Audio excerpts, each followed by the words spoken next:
Okay so previous part में हमने देख लिया था कि किस तरीके से हम एंटीकोलिनेस्टरेज को क्लासिफाई कर सकते हैं और क्या कौन सी ऐसी सिचुएशन होती है, कौन सी ऐसी डिजीज होती है जिसमें हम कोलिनेस्टरेज जो एंटीकोलिनेस्टरेज ड्रग हैं उनको यूज़ कर सकते हैं। ठीक है, अभी हम डिस्कस करने जा रहे हैं कि किस तरीके से जो कोलिनेस्टरेज एंजाइम है एसिटाइल कोलिन को डिग्रेड करता है केमिकली, और किस तरीके से एंटीकोलिनेस्टरेज ड्रग इस कोलिनेस्टरेज एंजाइम को एसिटाइल कोलिन को डिग्रेडेट करने से रोकती हैं। ठीक है, तो ये बहुत इंपॉर्टेंट है। केमिकली मैं इसे समझाने की कोशिश करूंगी तो थोड़ा सा आप अटेंशन यहाँ पे दीजिएगा।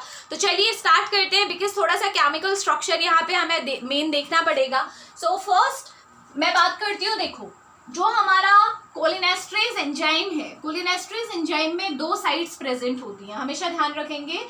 जो कोलिनेस्टरेज एंजाइम है इसको थोड़ा सा शिफ्ट कर देते हैं सो दैट पूरा एक ही बार में हमारा कवर हो जाए।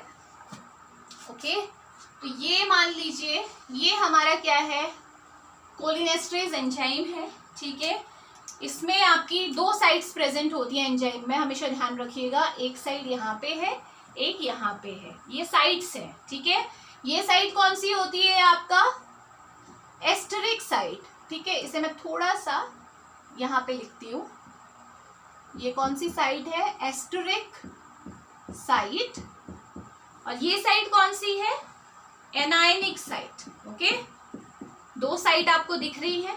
ठीक है, एस्ट्रिक साइट कौन से आपके कौन से अमीनो एसिड हैं जो एस्ट्रिक साइट बनाते हैं, तो अमीनो एसिड है सेरीन। ठीक है, सेरीन। दूसरा यहाँ पे आएगा आपका ग्लूटामिक एसिड, GLU में लिख रही हूँ, और लास्ट आएगा आपका हिस्टेडीन। ठीक है, ये तीनों आपके अमीनो एसिड हैं जो मिलके एस्ट्रिक साइट आपका फॉर्म करेंगे, और जो एनायनिक साइट है इसको बनाएगा कौन, ट्रिप्टोफेन। तो ये इंपॉर्टेंट चीजें हैं केमिस्ट्री पॉइंट ऑफ व्यू से आपको ध्यान में जो रखनी है। ठीक है, तो दो साइड्स इसमें प्रेजेंट है, और सेरीन ऑब्वियसली सेरीन का हाइड्रोक्सिल ग्रुप जो है बाहर आपको आता हुआ दिखाना है। ओके, ये हमारा सेरीन का हाइड्रोक्सिल ग्रुप है, और ध्यान रखिएगा कि जो सेरीन है वो आपका क्या करता है, आपका हिस्टेडीन के साथ कंबाइन होके अपना इफेक्ट प्रोड्यूस करता है। अगर मैं किसी भी चीज को बोलूं कि अगर वो सेरीन से आके अटैच हो रही है तो वहां पे आप ध्यान रखिए कि हिस्टेडीन का इन्वॉल्वमेंट भी रहेगा। जो आपका सेरीन का जो H है वो हिस्टेडीन के साथ अटैच रहता है, हमेशा ध्यान रखिएगा। ठीक है, अब देखो कैसे होती है ये रिएक्शन। तो सबसे पहले ये हम बोल रहे हैं कि ये हमारा क्या है, कोलिनेस्टरेज एंजाइम है। ठीक है, तो कोलिनेस्टरेज एंजाइम क्या करता है, हमें पता है क्या करता है, एसिटाइल कोलिन को डिग्रेड करता है। तो सबसे पहले हम क्या करते हैं, एसिटाइल कोलिन का स्ट्रक्चर बनाते हैं। ठीक है, एसिटाइल कोलिन कैसे दिखता है, ये हमारा अमोनिया ग्रुप हो गया। ठीक है, क्वाटरनरी अमोनियम आयन हो गए, CH2 CH2 O CO CH3। Let me check, हाँ, कि कहीं पे कोई मिस्टेक तो नहीं है।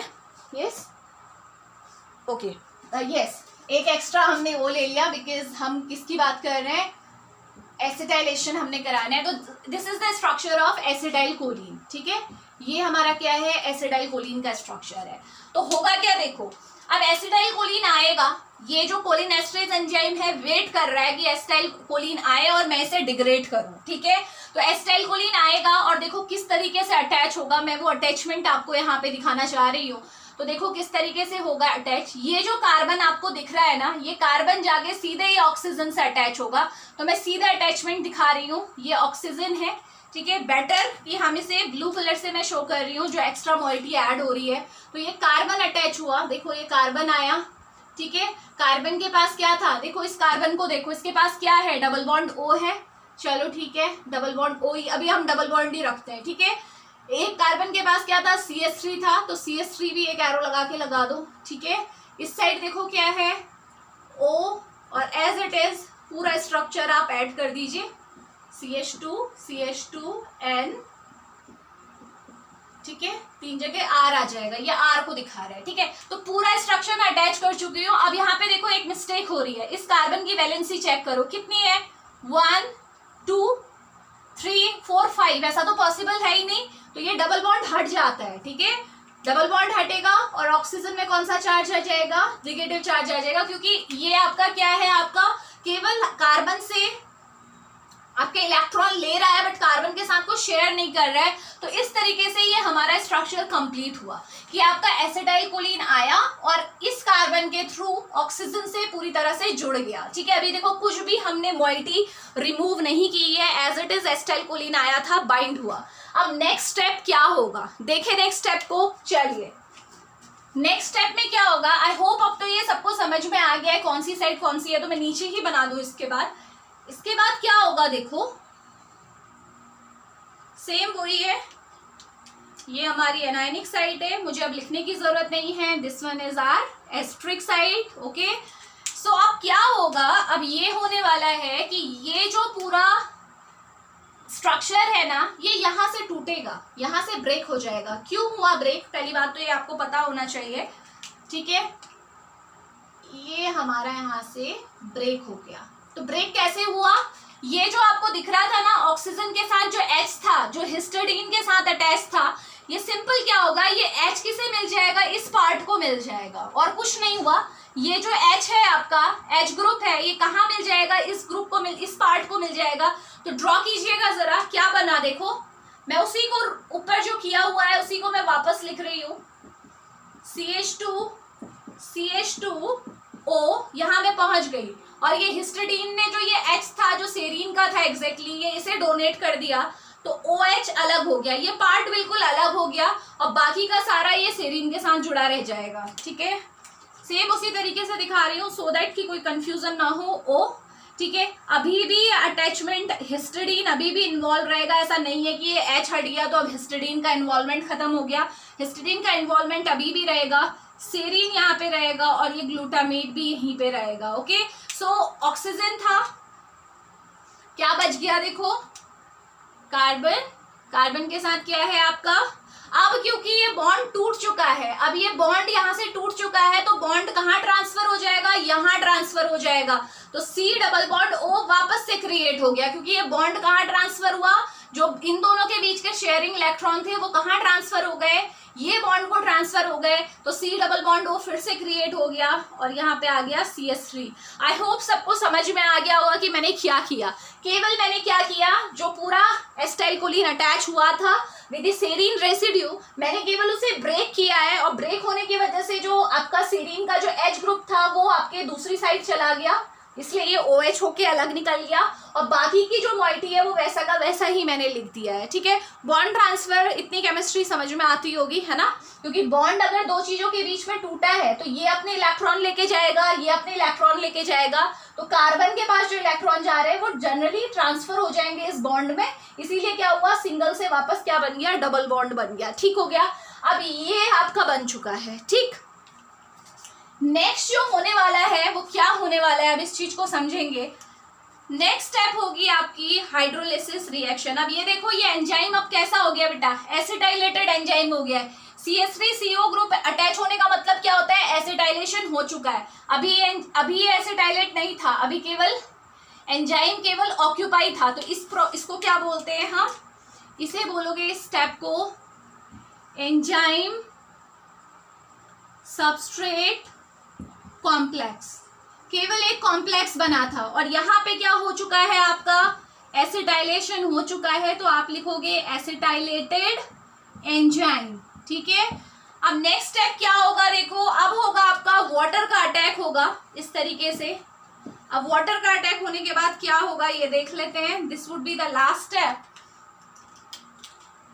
अब यहाँ पे देखिए, ये तो अलग हो ही गया था, बचा क्या था, यहाँ पे सेरीन था, ऑब्वियसली इसका O ग्रुप था जो कि आपका हिस्टिडीन के साथ कंबाइन था, और रिमेनिंग पार्ट इसी को मैं लिख रही हूँ C double bond O CH3।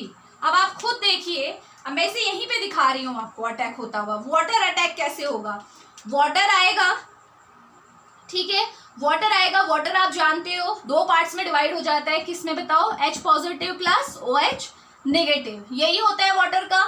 तो ये आएगा, ये अटैक करेगा सीधे। अटैक कैसे होगा देखो, यहाँ पे अटैक होगा, इस बॉन्ड पे अटैक होगा, ये बॉन्ड आपको दिख रहा है, ठीक है, इसे मैं थोड़ा सा रेड कलर से दिखा देती हूँ सो दैट आप समझ सके। इस बॉन्ड पे अटैक होगा, तो इस बॉन्ड पे अटैक होने के बाद क्या होगा, आधे पार्ट को तो क्या मिल जाएगा, OH नेगेटिव मिल जाएगा, और आधे हिस्से को क्या मिल जाएगा, H पॉजिटिव। तो आप खुद देखिए जो CH3CO है ये क्या लेगा, OH नेगेटिव लेगा।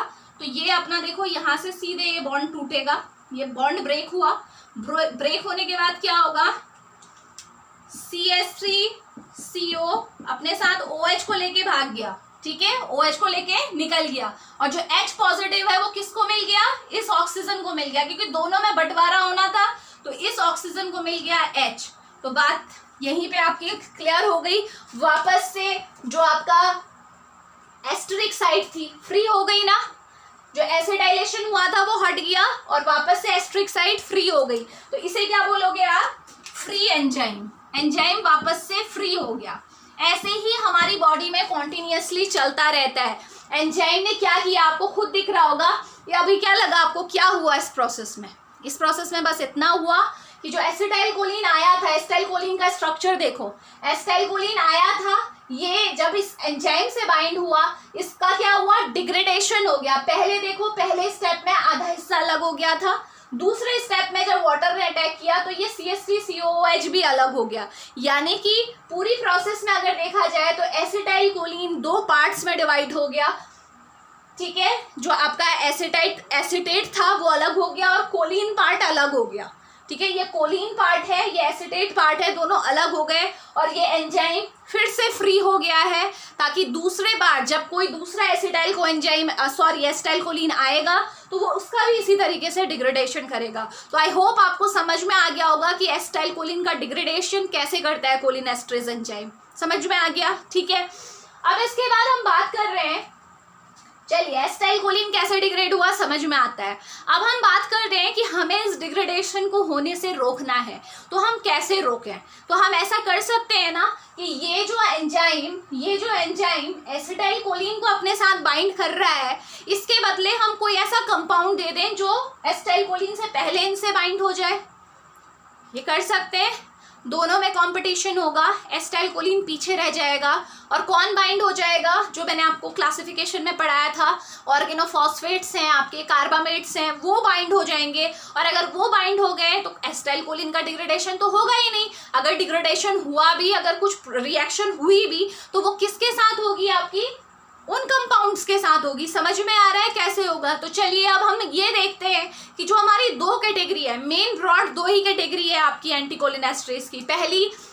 पहली कौन सी है, कार्बामेट्स, दूसरी कौन सी है, ऑर्गेनोफॉस्फेट्स। तो देखते हैं कि ये दोनों किस तरीके से ये कोलिनेस्ट्रेज एंजाइम के साथ रिएक्ट करते हैं। तो चलिए स्टार्ट करते हैं।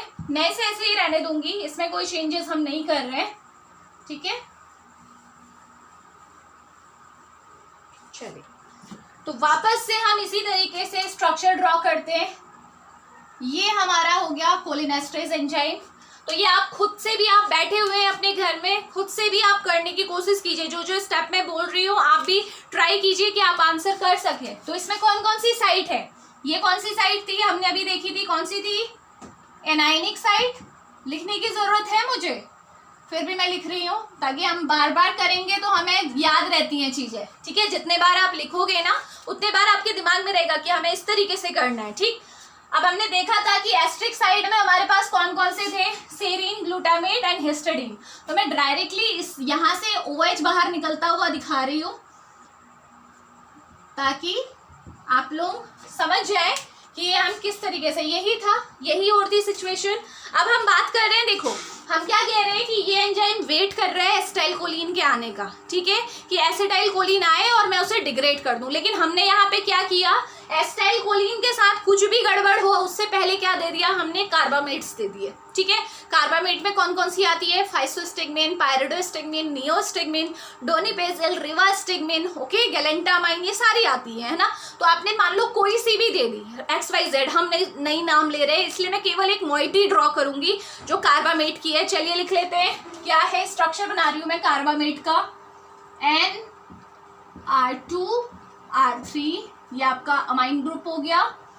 नेक्स्ट रहेगा आपका OCOR1, लेट मी चेक, ठीक है, सही है, ठीक है। ये आपकी क्या है, मॉइटी है। 1 मिनट, ये थोड़ा सा यहाँ पे मुझसे मिस्टेक हो गया है, तो let me correct it. CO आएगा ना पहले, OR1। तो ये हमारा क्या है, स्ट्रक्चर है किसका, कार्बामेट्स का, ठीक है, कार्बामेट। अब इसमें आप जानते हो अकॉर्डिंगली R1, R2, R3 की जगह कोई भी आपका ग्रुप आ सकता है, कोई भी आपका एल्काइल चेन आ सकती है। अभी हम क्योंकि हम स्पेसिफिक होके नहीं चल रहे, तो हमने सिंपल बोला कि ये कार्बामेट है, ठीक है। अब देखें रिएक्शन कैसे होगी। चलिए, कार्बामेट आया, कार्बामेट क्या करेगा, फटाफट से ये कोलिन एस्ट्रेस की एस्ट्रिक साइड जहाँ पे एसिटाइल कोलिन बाइंड होता था, फटाफट से वहां खुद बैठ जाएगा। देखो कैसे बैठेगा, सेम वही तरीका होगा।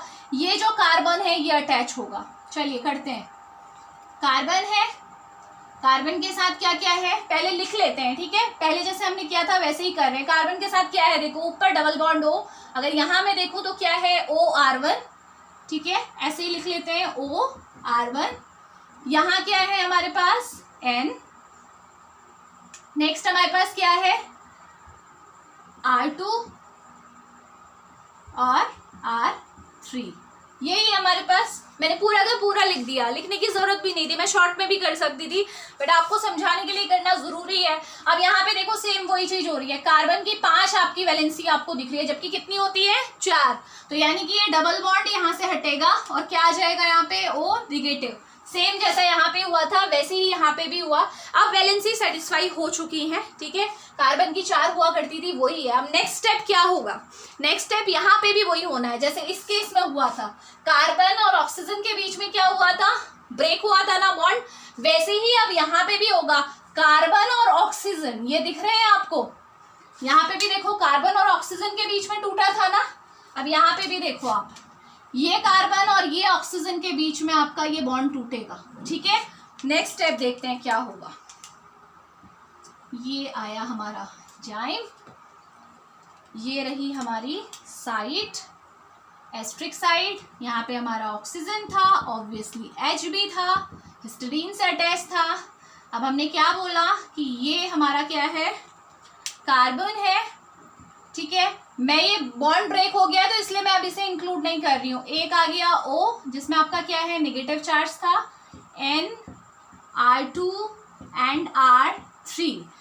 अब ये जो बॉन्ड टूटा है इसमें R1 और O अलग हो गया। मैंने हमेशा यहाँ पे क्या बताया था, बताओ आपको, R1 और जब यहाँ पे भी आपका ये बॉन्ड टूटा था तो यहाँ ये वाला हिस्सा अपने साथ क्या लेके गया था, ये वाला H लेके गया था, दिख रहा है ना आपको, H यहाँ से चला गया, तो यहाँ पे भी सेम यही होगा। ये जो H है ये इस पार्ट को मिल जाएगा जो O के साथ H जुड़ा हुआ है। तो चलिए इस H को यहाँ से हटा दीजिए, क्योंकि ये R1O जो है अपने साथ इस H को लेके चला गया है, R1OH। और ध्यान रखिएगा कि जो ये आपका सेपरेटेड पार्ट होता है ये कहाँ पे जाके अटैच होता है, ये मैंने आपको पहले नहीं बताया, ये अटैच होता है एनायनिक साइड पे, यहाँ पे जाके ये अटैच हो जाएगा। ओके, सो ये आपका क्या है, ये आपका मेजर पार्ट है जो आपको समझना है कि किस तरीके से जो R1OH है जो ये सेपरेट हुआ, यहाँ पे भी सेम यही होगा। जब ये पार्ट आधा सेपरेट हुआ ना तो ये कहाँ पे जाके अटैच होता है, एनायनिक साइड पे, ठीक है। तो यहाँ पे भी देखो R1OH अलग हो गया, R1O अपने साथ ये वाला H लेके गया, तो ये कहाँ पे बाइंड हो गया, एनायनिक साइड पे। तो ये आपका स्टेप नंबर 2 कंप्लीट हुआ। अब ये एंजाइम को आप क्या बोलोगे, ये एंजाइम क्या हो चुका है, कार्बामाइलेट हो चुका है। So this enzyme will be known as carbamylated enzyme. जैसे ये क्या था, एसिटाइलेटेड एंजाइम, यहाँ पे जब बना था इसे क्या बोला था हमने, एसिटाइलेटेड, ये क्या हुआ, कार्बामाइलेटेड। नेक्स्ट रिएक्शन सेम होगी, वाटर का अटैक होगा, यहीं पे मैं दिखा रही हूँ, वाटर का अटैक होते हुए H positive OH negative attack करेंगे, सेम वही चीज होने वाली है। ये वापस से 2 हिस्से में टूट जाएगा, C और O वापस से ब्रेक करेगा, ये वाला जो पार्ट है ये अपने साथ OH को ले जाएगा और ये O वापस अपने H को लेके अपने आप को कंप्लीट कर लेगा। तो नेक्स्ट जो आपका सिचुएशन यहाँ पे क्रिएट होने वाली है वो सेम वही रहेगी। इसे आप खुद बनाइए तो आपको ज़्यादा बेहतर समझ में आएगा। क्या था, O था, O को वापस से H मिल चुका है तो ये अपने H को लेके खुश रहेगा, ठीक है।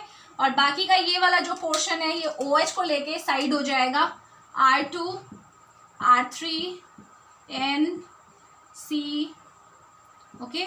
बॉन्ड टूटा है तो again C double bond O हो जाएगा, क्योंकि ये इलेक्ट्रॉन यहाँ ट्रांसफर हो जाएंगे और OH यहाँ पे अटैच हो गया, तो ये कंपाउंड आपका अलग हो गया।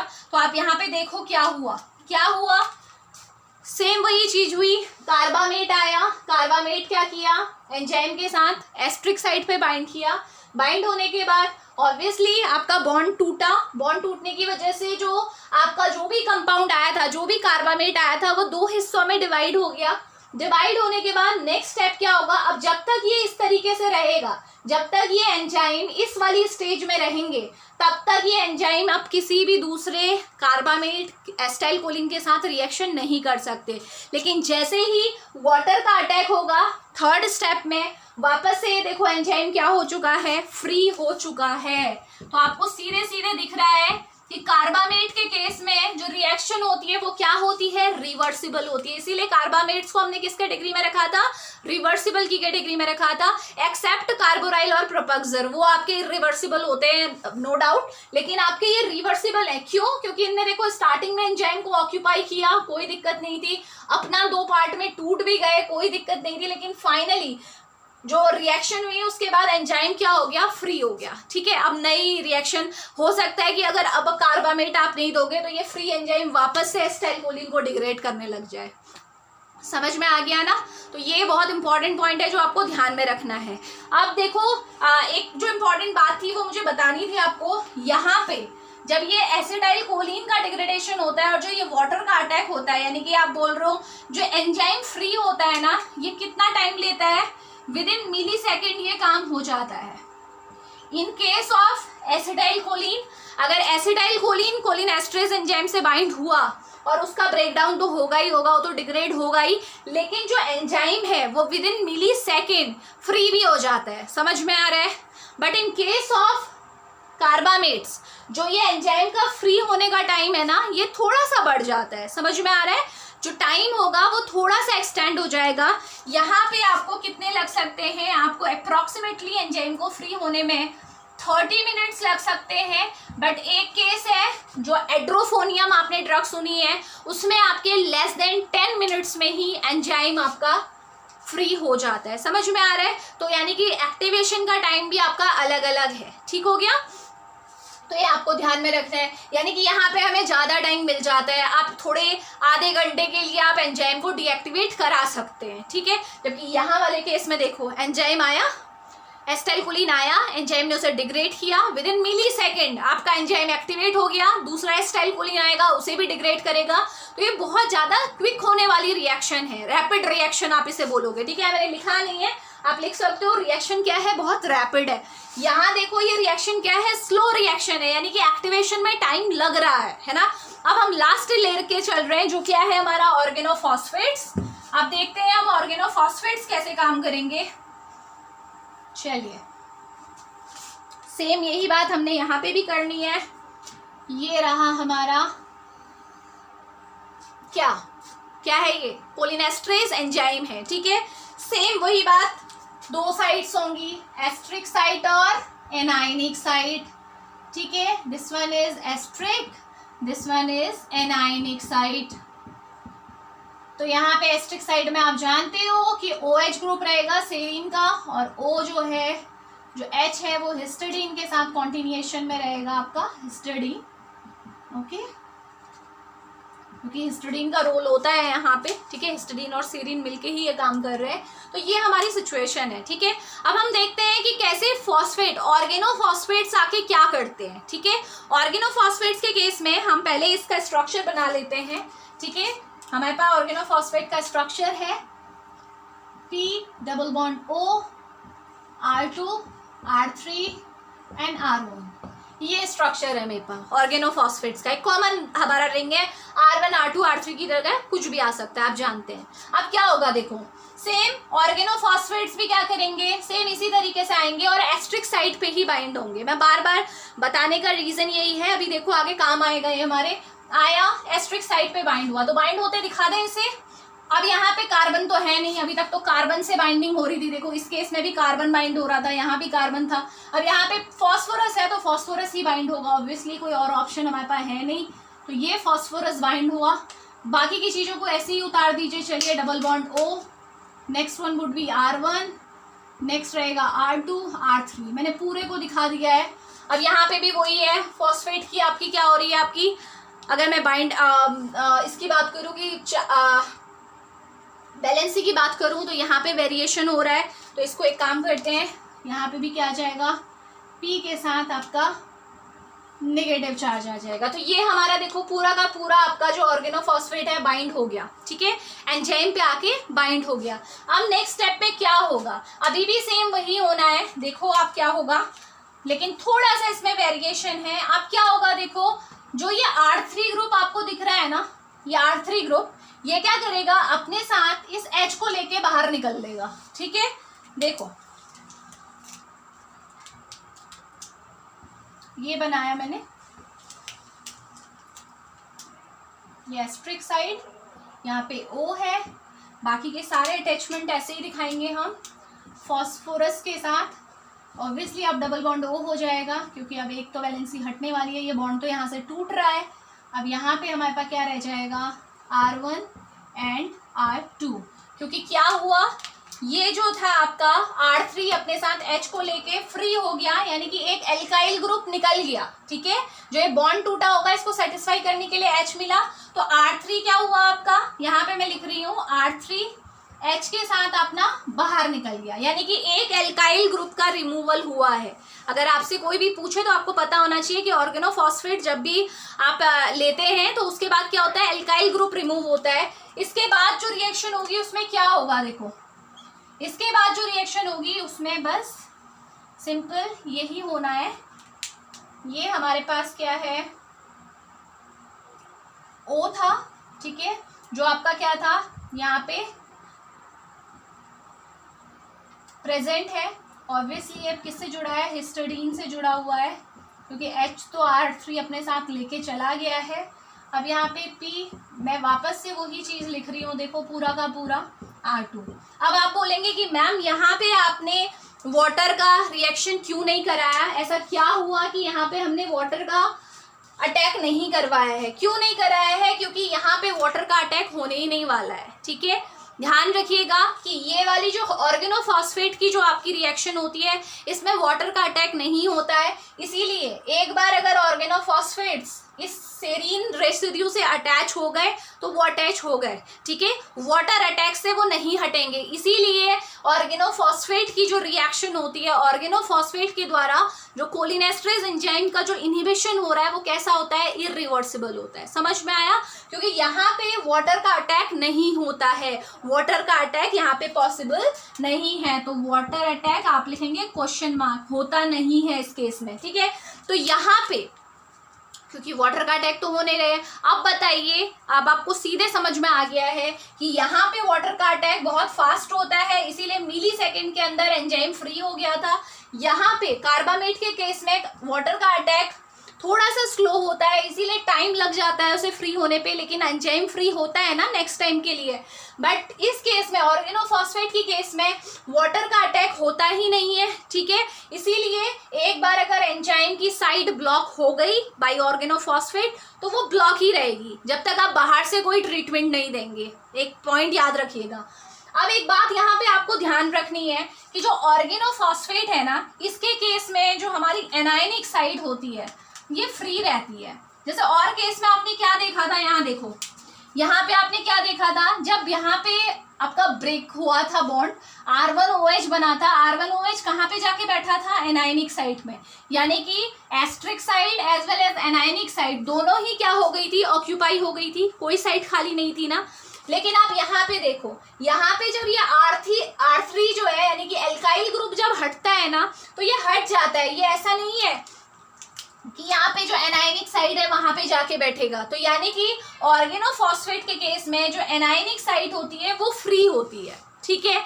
और यही कारण है कि ऑर्गेनोफॉस्फेट की पॉइजनिंग अगर हो गई है, किसी ने ऑर्गेनोफॉस्फेट एक्सीडेंटली ले लिया है, तो उस केस में हम ट्रीटमेंट दे सकते हैं। कैसे दे सकते हैं? क्योंकि एनायनिक साइट फ्री है, हमारे पास एक ऐसा कंपाउंड प्रेजेंट होता है जिसका नाम है आपका ऑक्साइम। ये आपके बेसिकली कोलिनेस्टरेज रीएक्टिवेटर्स की कैटेगरी में आते हैं, जिसमें मेन आपका एग्जाम्पल मैं देना चाहूँगी प्रेलिडॉक्सिन। प्रेलिडॉक्सिन क्या करता है? एनायनिक साइट पे बाइंड होता है, और एनायनिक साइट पे बाइंड होने के बाद ये क्या करता है आपका, ये जो आपको दिख रहा है फॉस्फेट ग्रुप अटैच हुआ, ये ऑर्गेनोफॉस्फेट जो ये एस्टरिक साइड से बाइंड हुआ है, इसे यहाँ से क्या कर देता है? हटा देता है। तो यही एक और अगर आपको किसी भी इंसान को कार्बामेट्स की पॉइजनिंग हुई है तो उस केस में हम प्रेलिडॉक्सिन नहीं दे सकते, क्योंकि इस केस में दोनों साइड ऑक्यूपाई है। प्रेलिडॉक्सिन को काम करने के लिए इस साइड का फ्री होना जरूरी है, जो कि कहाँ पे फ्री होती है? केवल ऑर्गेनोफॉस्फेट के केस में फ्री होती है। तो जो आपका बेसिकली जो आपका प्रेलिडॉक्सिन है वो यहाँ पे आएगा, और फिर यहाँ पे बाइंड होने के बाद इसको यहाँ से क्या करेगा? जो ऑर्गेनोफॉस्फेट को यहाँ से इस बॉन्ड को ब्रेक करेगा, लाइक दिस, ये बॉन्ड ब्रेक होगा, और जो आपका इसका एच ग्रुप होगा प्रेलिडॉक्सिन के स्ट्रक्चर में, जो एच ग्रुप होगा वो तो इस ऑक्सीजन को मिल जाएगा, बाकी का सारा ऑर्गेनोफॉस्फेट के इस स्ट्रक्चर के साथ जुड़ के यहाँ से अलग हो जाएगा। तो ये आपका क्या है? यही है आपका ऑल अबाउट, आप कह सकते हैं। मैं यहाँ पे इसका स्ट्रक्चर भी बना देती हूँ। अगर मैं प्रेलिडॉक्सिन का बनाना चाहूँ तो RCH 1 minute double bond NOH, ये हमारे पास स्ट्रक्चर है, ठीक है। प्रेलिडॉक्सिन आया, ये प्रेलिडॉक्सिन है, सपोज ऑक्साइम लिखती हूँ मैं क्योंकि इसमें अभी R लिखा हुआ है हमने। ऑक्साइम क्या करते हैं आपके? ये रीएक्टिवेटर है, आए एनायनिक साइड पे बाइंड हुए, बाइंड होने के बाद ये क्या करेंगे? देखो ये जो H ग्रुप आपको दिख रहा है ना इनका, ये तो किसको मिल जाएगा? ऑक्सीजन को मिल जाएगा, बाकी का पूरा इसके साथ अटैच होके बाहर। समझ में आ गया? तो ये आपका क्या है? आई होप आपको समझ में आ चुका होगा कि किस तरीके से कार्बामेट्स ऑर्गेनोफॉस्फेट कोलिनेस्टरेज एंजाइम को इनहिबिट करते हैं, और क्यों कार्बामेट जो है आपका जो आप बोलते हो कोलिनेस्टरेज को रिवर्सिबल इनहिबिशन देता है। क्यों? क्योंकि इसमें वाटर का अटैक हो जाता है, ठीक है। तो रिवर्सिबल है बट कुछ टाइम ले लेता है, बट ऑर्गेनोफॉस्फेट में ये रिवर्सिबल नहीं होता है। कारण बस इतना है कि यहाँ पे जो है वाटर का अटैक नहीं हो पाता है, वाटर रिएक्शन नहीं करता है। तो इसीलिए एक बार अगर ये एंजाइम इसकी एस्ट्रिक साइट ऑर्गेनोफॉस्फेट ने ऑक्यूपाई कर ली तो फिर रिमूवल मुश्किल हो जाता है। ये समझ में आया? दूसरा पॉइंट जो हमने यहाँ पे देखा वो क्या देखा कि ऐसा क्या है, ऐसा क्यों बोला जाता है कि जो आपके कोलिनेस्टरेज रीएक्टिवेटर हैं, जो ये ऑक्साइम्स हैं, ये केवल ऑर्गेनोफॉस्फेट की पॉइजनिंग में यूज होते हैं। कारण बिल्कुल सिंपल है कि ऑर्गेनोफॉस्फेट के केस में एनायनिक साइट फ्री होती है, जबकि कार्बामेट्स के केस में एनायनिक साइड ऑक्यूपाइड होती है। तो फ्री साइड का होना बहुत जरूरी है। तो ऑक्साइम आसानी से आते हैं, अपनी साइड पे बैठते हैं, बैठने के बाद ये अपने अंदर का H पॉजिटिव, H जो है आपका, ठीक है, हाइड्रोजन ग्रुप है, वो तो आपका सीरीन को दे देते हैं, और बाकी सारा ग्रुप इसके साथ अटैच होके बाहर निकल जाता है। तो इस तरीके से जो पॉइजनिंग है वो ट्रीट हो जाती है, कोलिनेस्टरेज फ्री हो जाएगा, ठीक है। बट इसको फ्री कराने के लिए आपको बाहर से कुछ देना पड़ा ना, कोलिनेस्टरेज रीएक्टिवेटर देने पड़े। तो ये है आपका, आई थिंक मैंने सारे पॉइंट कवर कर लिए हैं।